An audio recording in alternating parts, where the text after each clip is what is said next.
अकोला शहरातील खैर मोहम्मद प्लॉट परिसरात टापकी रोड पोलीस ठाण्याच्या हद्दीत जुगार अड्डा सुरू असल्याची गोपनीय माहिती अकोला जिल्हा पोलीस अधीक्षकांच्या विशेष पथकाला मिळाली। तेव्हा विशेष पथकाचे प्रमुख मिलिंद कुमार बहाकार यांच्या नेतृत्वात येथे धाड घालण्यात आली आहे।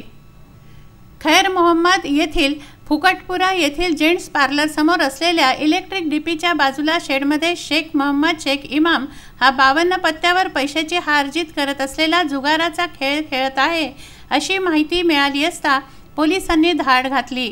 तेथून 15 जणांना अटक केली असून त्यांच्या जवळून 11,220 रुपये रोख तसंच 6 मोबाईल असा 31,220 रुपयांचा माल हस्तगत करण्यात आला आहे।